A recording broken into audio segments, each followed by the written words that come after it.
Hey, welcome back to Always Learning. What are we doing today? Well, today we're learning how to make sugar fondant or sugar patties for your bees. It's the 1st of February.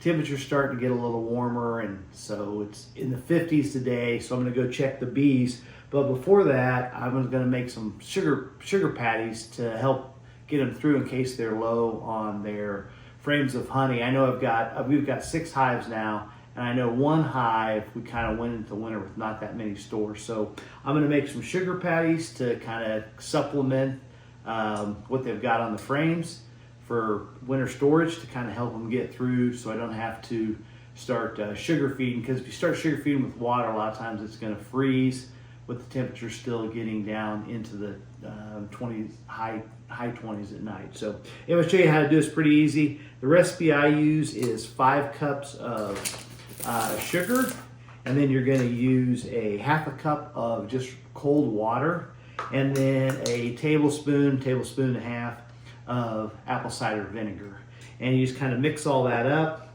I've got a lined parchment paper pan that I'm going to put them in. That's the oven dingin. It's set at 180, and you're just going to let it set in there and kind of harden for about 30 minutes, and then take it out, and you can kind of use a pizza cutter or a knife and kind of cut them into more usable size squares. But anyway, I'll show you how to do it. The order really doesn't matter. I'm putting in a half cup of cold water, and then I didn't know how much it was going to be, so I kind of tried to put the sugar, the 5 cups of sugar, in a mixing bowl so I would know how much it was. And obviously my guesstimation was a little wrong. And then you're going to put in a tablespoon of apple cider vinegar. I don't really know what this does. I think it just kind of keeps it from getting mold in it. So we're just going to measure with the heart, and then we're just going to stir it up. We're going to stir it until we get it going, and then we're going to put it in the pan. And it's going to look like there's not enough water in there, but you just got to keep stirring.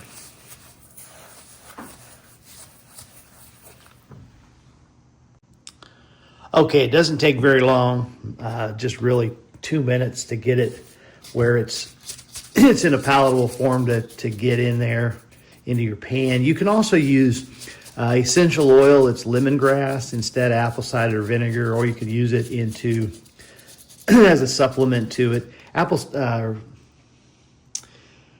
Lemongrass oil, actually what it does is I think it helps kind of keep from get your sugar from getting moldy or fermenting, but it also, you use it in your swarm traps in the spring because it replicates or imitates the pheromones that the queen puts off, so it actually will attract bees to it, and you're trying to attract them to collect the swarm, trying to get the swarm to go into the swarm box. So you use lemongrass on like a little Q-tip to do that, so you're using it kind of similar here. It'll track the bees to the sugar as well, help them find it.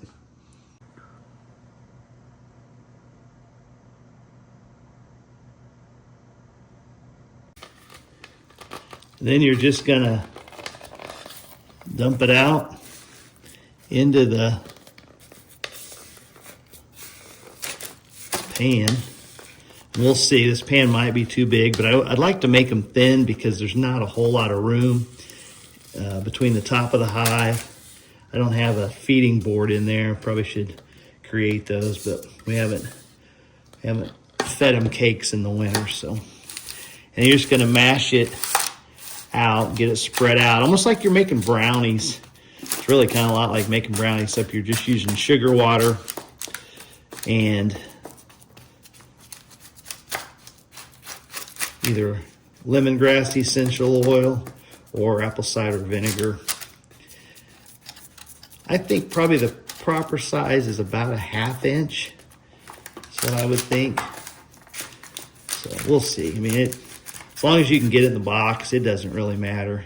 The reason you want to add the water to it, if you just put dry sugar in there, my understanding is the bees won't, it's not in a form that the bees can kind of use.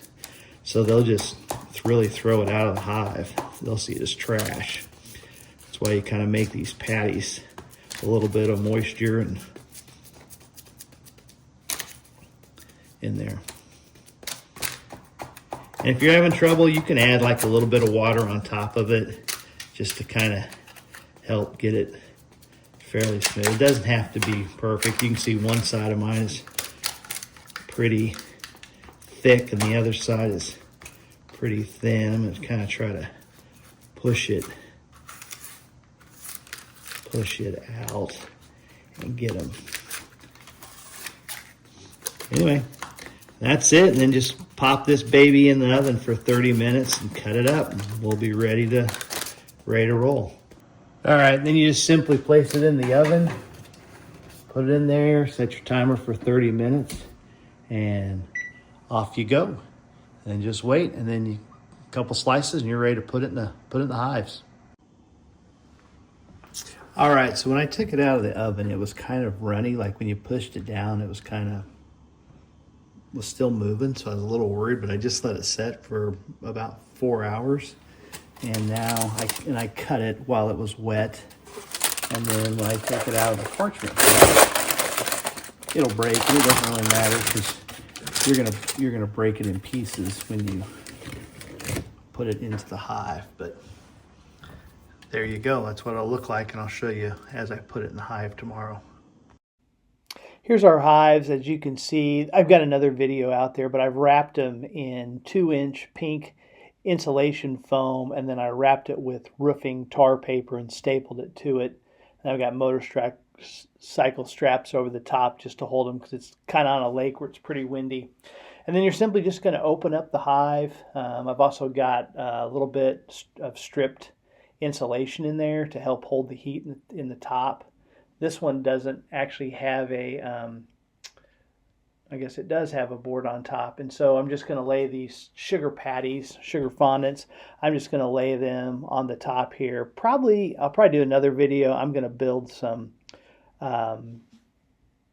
feeding boards. So it's just a 1-inch, kind of like a little trim around the top that gives you space between your top board and your hive box so that you can put sugar patties in there. And then you put it back on top, strap it down, make sure you get it level, and should be good to go. Like I said, I'm going to put them in every hive, and then I'll probably check on them once the weather. We're supposed to get a cold front, and then once the cold front passes and it's back up again, I will put more in there.